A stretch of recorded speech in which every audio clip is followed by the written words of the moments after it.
terkait saksi ahli yang datang. Dari siapa aja, Bi? Oke. Saksi ahli. Saksi ahli tadi ITE aku mau ngelihatnya di sini banyak memenangkan dari pihak Niki. Karena misalnya kan Niki itu speak up setelah katanya tadi salah satu dokter speak up kan, sudah speak up baru Niki speak up. Jadi itu tidak bisa dimasukkan ke dalam pasal 27 ayat B ya. Tidak bisa katanya karena itu sudah di speak upin orang dulu, sudah diviralin dulu baru Niki ikut memviralkan gitu. Berarti saksi ahli ini bisa disebut menguntungkan dari pihak Niki atau seperti apa, Kak? Yang pasti menguntungkan dari pihak Niki, menguntungkan banget. Karena berarti kalau menurut saksi ahli berarti pasal 27 ayat B yang dituduhkan kepada Niki gugur dong. Karena tidak dapat pidananya di Niki. Karena sebelumnya sudah diviralkan oleh orang lain, Niki selanjutnya. Berarti Niki yang kedua atau setelah viral dulu baru Niki kan gitu. Kalau andai kata Niki memang memviralkan. Mungkin kenapa Niki yang diperhatikan karena Niki dia ngomong apa-apa pasti viral gitu. Mungkin yang sebelumnya ngomong udah capek-capek mungkin gak viral. Giliran Niki yang speak up langsung viral. Giliran Niki yang speak up langsung yang merasa langsung meradang. Sedangkan sudah diviralkan sebelumnya gitu. Itu yang aku lihat tadi gitu. Jadi benar-benar nguntungin banget buat Niki. Kak, tadi juga kan sebagai orang yang dari awal mendukung Niki, iya, melihat kesaksian ahli dari kemarin sampai sekarang cukup puas nggak sih, Kak? Ya, kalau kesaksian ahli yang didatangkan Niki ini aku cukup puas banget karena aku lihat saksinya betul-betul membuat Niki ketawa, senyum, velocity, tadi suling-suling. Pokoknya betul membuat Niki yang happy gitu. Kalau yang kemarin kan Niki yang gitu kan.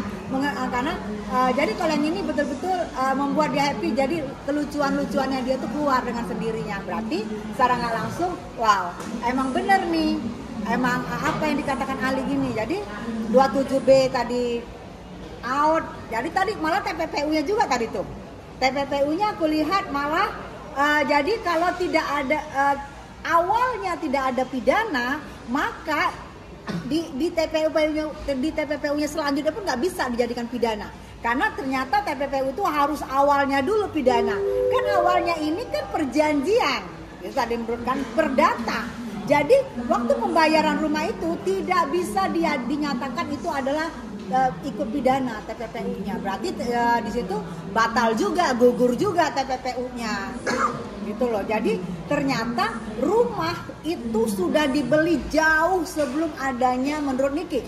Jauh sebelum adanya kesepakatan dari Niki dan Dr. Reza. Itu rumah sudah jauh dibeli kan buktinya pembayaran keberapa sih? Bukan membayar kecuali pembayaran pertama atau kedua berarti itu ada. Ini kan jauh sebelumnya memang sudah di rumah itu sudah di DP-in. Kak, tapi tadi saksi ahli menyebut tidak ada unsur pidana. Kak Tessa sendiri setuju nggak sih mungkin? Iya, itu aku bilang gugur kan unsur pidananya. Undang-undang IT-nya gugur, TPPU-nya gugur. Kalau menurut saksi ahli yang ini kan saksi ahli TPPU. Yang pertama saksi ahli ITE. 27 gugur, yang TPPU gugur. Gitu loh. Jadi ternyata TPPU itu harus bersangkutan. Awalnya dulu, jika awalnya pidana, maka di sini pun pidana. Tapi awalnya kan kesepakatan, perjanjian, tidak adanya pemerasan menurut tadi kita ikutin ya. Jadi tidak bisa di sini yang pembayaran rumah dikenakan juga di TPPU. Mbak Tessa, tadi Niki joget-joget tuh Mbak juga ngeliat ya. Nah itu saat jaksa sedang bertanya pada saksi ahli. Karena itu nggak takut menghina institusi pengadilan, Mbak? Iya. Kalau dibilangin kok nggak takut menghina pengadilan, aku lihat sekarang dari JPU sama Niki sama-sama loh. Mungkin kalau JPU juga merasa itu menghina, dia nggak mungkin melakukan nyuting Niki seperti kata Niki ngeledekin, menye-menye, mungkin nggak melakukan, mungkin tidak termasuk ya. Niki kan itu kan sebab ada akibat, sebab dan akibat kan ya. Misalnya tadi itu kan bentuk ekspresi, itu bentuk ekspresi yang tiba-tiba wah ini ternyata nggak masuk pidana ya, suling-suling itu kan ekspresi. Kecuali misalnya itu ini kan ekspresi yang tiba-tiba dinyatakan bahwa dia tidak ada pidana ya, dia tuh ekspresinya dia itu spontan namanya, spontan, dan itu adalah bentuk dari rasa senang, rasa happy. Masa rasa happy bentuk pidana Kalau gue misalnya spontan gue joget di depan gue ada misalnya orang marah-marahin gue, terus gue iniin dia, kan enggak, itu spontannya gue, kespontanannya gue. Nah, satu lagi Pak, ini tadi di awal Niki masuk udah bawa produknya Reza Gladys aja nih. Ya nggak apa-apa lah, emang dari produk dari awal udah dibawa.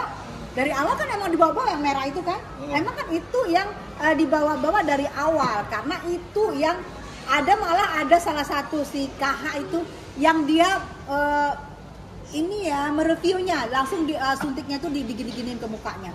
Itu kan memang sudah ada, bukan sesuatu hal yang baru, bukan sesuatu hal yang pertama dibawa sekarang, karena sudah ada di sidang-sidang kemarin.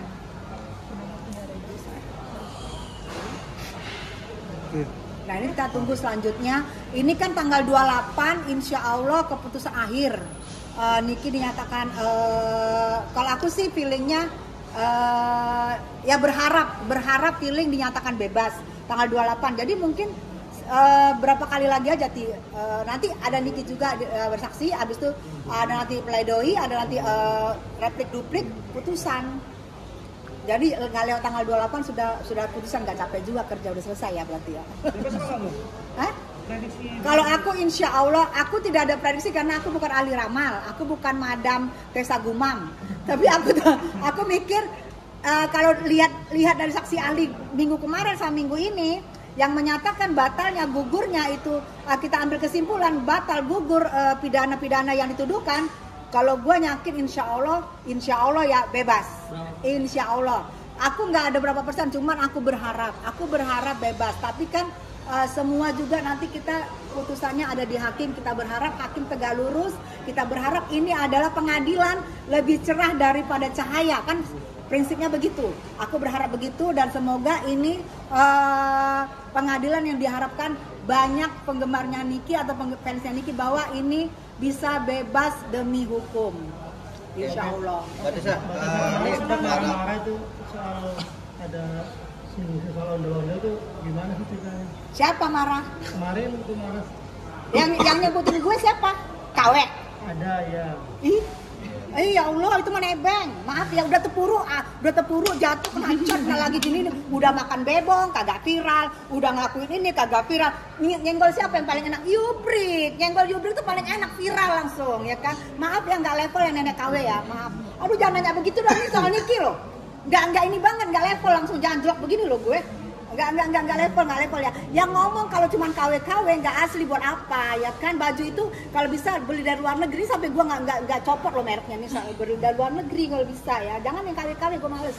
Tapi ya, yang KW jangan yang KW nanya sama gue ya. Tapi kan bisa dulu lagi di rumahnya sudah nyenggol dibilangin. Iya kan gue bilang saya nyenggol Yubrik itu 250 juta viewers, no debat. Sampai mendapat Google Award 2023, no debat. Saingan gue cuman Bobby, presidennya Pak Prabowo, kucingnya Pak Prabowo 2024 yang bisa menyaingin Yubrik. Gak ada lainnya. Dia apa? Gak bisa nyaingin gue. Dia udah terpuruk jatuh. Mau masuk ke sini bingung. Udah kuku lepas juga kagak viral. Makan bebong kagak viral. Di komplain manggil nenek kagak viral. Lah terus kenapa? Kok dipanggil nenek? Gue nenek gayung dipanggil Niki dari zaman dahulu sampai 6 tahun nyantai aja. Nenek gayung kata Niki, biarin, gak apa-apa kan kita cewek, ya nenek lah. Kenapa harus marah? Pokoknya mau masuk ke sini dia takut kalau ada Tessa, gue gak berani. Di depan gue manut-manut, nunduk-nunduk, hormat-hormat, cuy. Di belakang gue, depan gue, ayo Tessa. Kalau ngomong dikondisikan giginya, kalau gigi palsu jangan ngomong ya, maaf. Mbak Tessa datang ke sini, Lu maaf. Katanya bikin rusuh, onar, berisik gitu di pernah gue bikin pernah rusuh. Soalnya kalau gue wawancara gue tegas karena gue tahu mic cuma satu. Ini banyak, micnya cuma satu, makanya gue tegas suaranya. Tapi kalau untuk bikin rusuh gue pakai ini. Gue sarjana, gue S2. Kalau untuk rusuh gue nggak pernah nggak gue bikin rusuh, pernah nggak gue teriak di sidang, pernah nggak ini. Gue duduk tenang, kalau gue ada handphone gue iniin, kalau enggak. Kalau untuk bikin rusuh gue nggak tempatnya di sini gitu, nggak tempatnya di ruang persidangan. Itu akan kasihan juga buat Niki. Tidak pernah gue bikin rusuh. Mungkin buat yang lain kali ya. Gue nggak pernah bikin rusuh, gue nggak pernah jualan, nggak pernah buka keranjang kuning, nggak pernah cari keuntungan, nggak pernah. Maaf ya. Jadi kalau yang dituduhnya sama itu dia nyenggol gue biar dia kasihan. gitu loh. Karena udah capek banget dia, udah puro-puro, udah mau tinggal metoknya aja, giginya udah hampir mau lepas semua. Jadi nyenggol jubrik dulu, siapa tahu di kesempatan terakhirnya nyenggol jubrik dia viral gitu, biarin aja lah, kasihan.